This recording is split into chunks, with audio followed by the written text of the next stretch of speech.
How you doing, guys? Back again with another video. So in this one we're going to be taking a look at an app called MC Pro 24 FPS. Now this is only available on Android and you can download it via the Google Play Store. But before we jump into the video, if you haven't liked and subscribed, consider doing so. Everything we do on the channel here is shot just using a smartphone, no DSLRs allowed. So if that's something you're interested in, getting top quality footage just using a smartphone, consider subscribing. Alright, let's jump into the video. Now, I'm really excited about this app because not only does it allow you to have manual controls similar to Filmic Pro over your Android phone, and it is specifically just for Android, just in case you was wondering. So all you Android owners out there can be like, yay, finally somebody has made an app for just Android. But again, this app is a fully fledged app which is going to allow you to have full manual controls over all the settings that you desire when filmmaking on a phone.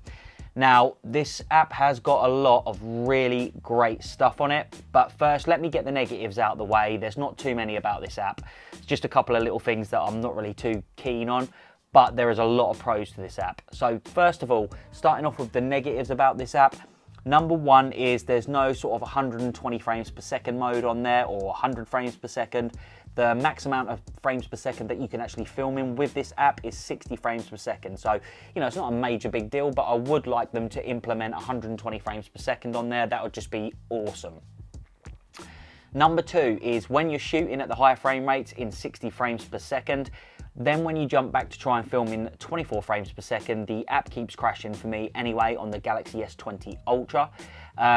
It keeps crashing, so I have to go into the app and then I have to clear the data and the cache, reopen the app, and then I have to set all my settings back up again, which is really is a pain. So a couple of little things there, but apart from that, that is basically the negatives of this app. So, you know, I'm filming on it now. I can see up in the monitor there that, you know, it's looking pretty good.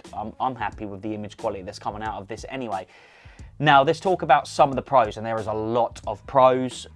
Jesus, I mean, I don't even know where to start with this app. There is a ridiculous amount of settings on here. If you're someone that wants to shoot in log, this has got a ridiculous amount of log profiles on there. The profile that I've got on here at the moment that I'm currently shooting in is Rec 709. I just thought I'd shoot in this just to keep it to a nice color space where I can edit it and upload it, and it should be good to go. But like I said, this has got a million different log modes on there that you can choose from, and you can really customize them to make them your own.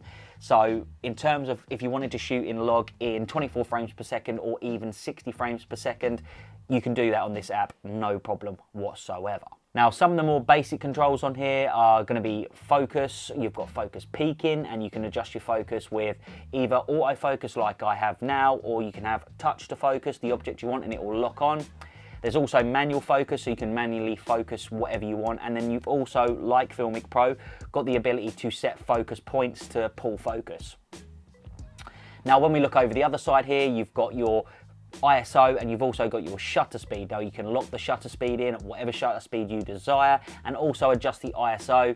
And you can either have that as a manual, so you can adjust it manually, or you can have it auto, or you can even set points on there to automatically adjust the ISO from one position to another. So in terms of how you can actually focus and set your exposure on this app, it is great. And also on the shutter and ISO side there, you do have your zebra stripes to tell you whether you're overexposed or underexposed. But there is a little bit of a problem with that, and this is one of the negatives that I should have mentioned earlier, and that's the fact that the zebra stripes are exactly the same for overexposed and underexposed. There's no way to change that, so it can be quite fiddly and quite tricky to work out, you know, what is underexposed and what is overexposed. I would have liked them to see like the grey and black, or the white and black ones for underexposed, and then maybe the red and white ones or red and black ones for overexposed. But, you know, you've still got your zebra stripes there. It's just that it can be a little bit tricky to dial it in correctly. You've got your audio settings. You can change the bit rate. You can have it to save it as a WAV file. I mean, the amount of customizability and options you have with this app is just unreal. They keep updating it all the time, adding new features. I've had it for a while now, and when I first got it, it was quite new. One of you guys actually, or a couple of you guys, have actually put me onto this app a little while ago, and I downloaded it and tried it out, and I messaged the app developer anyway to ask him about various things on there. Yeah, he started implementing more and more to this app, and they just keep updating it. It just keeps getting better and better. Like I said, I know it's a very minor thing. I would like 100 or 120 frames per second in there, and I just want it to not crash when I switch from 60 back to 24 frames per second. Another thing though about shooting at 60 frames per second is, yes, you can shoot in log at 60 frames per second, and also you've got the ability to, instead of shooting at 60 frames per second and it playing back at 60 frames per second, you can also play it back in real time at 24 frames per second, so you get the slow-mo effect already built in and baked in there. You don't have to then slow it down in post afterwards, which is really, really great to see. You've got the ability to be able to switch cameras, so you can switch from the front and the back camera, which works great. And if we have a look at some of the options on here, there is just a ridiculous amount of options with this app. I mean, we could sit here and talk for an hour probably or more just about all the functionality this app has to offer. So, you know, I had to make a video about it. We've also got the ability to be able to de-squeeze for the 1.55 times anamorphic lens, the 1.33 times anamorphic lens. You've also got the different aspect ratios in there that you can change between and have that as the guideline, so you know what you're shooting for that aspect ratio. You've got a histogram, you've got white balance manual controls, you've just got everything in this app. Honestly, it's turning out to be a really great app, and you know, I think I'm going to start using it a lot more. So if you're watching guys who are making this app, please sort those little issues out, please, and you know, keep doing the great work that you're doing with this app. But anyway, this was just a quick one. If you'd like a little bit more of a deep dive into this app, I mean, there's so many settings on it, it's unreal.